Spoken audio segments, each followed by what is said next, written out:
अब हम डिस्कस कर लेते हैं अप्रोच अवॉइडेंस कॉन्फ्लिक्ट। इस कॉन्फ्लिक्ट में क्या होता है, एक इंसान के सामने गोल एक ही है, पर उस गोल के कुछ पॉजिटिव फीचर्स हैं, कुछ नेगेटिव फीचर्स हैं।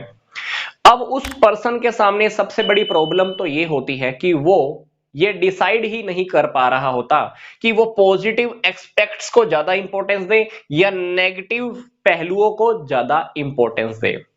तो जब पॉजिटिव और नेगेटिव एस्पेक्ट्स में से कुछ सेलेक्ट करना होता है और इसी सिलेक्शन को लेकर उस इंसान के अंदर जब बहुत ज्यादा सोच विचार चल रहा है और वो इंसान उलझन में है, तो उस उलझन को, उस कॉन्फ्लिक्ट को यहां पर अप्रोच अवॉइडेंस कॉन्फ्लिक्ट का नेम दिया जाता है।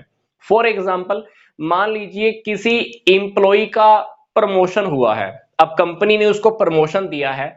अगर वो इंप्लॉय प्रमोशन को एक्सेप्ट कर लेता है, तो उसको एक्सेप्ट करने के बाद उसे कंपनी के किसी दूसरे ऑफिस में जाना पड़ेगा, और वो जो दूसरा ऑफिस है इंप्लॉय के घर से अब और भी ज्यादा दूर पड़ता है।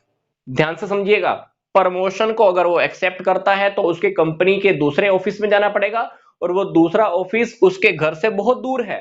अब यहां पर उस इंसान के सामने चॉइस दो है। क्या? पहला देखिए, प्रमोशन होना पॉजिटिव एक्सपेक्ट, घर से दूर जाना नेगेटिव एंगल। अब वो इन दोनों में से किसको सिलेक्ट करे? अब इन दोनों के सिलेक्शन में से वो उसको समझ में नहीं आ रहा, वो इंसान उलझन में है।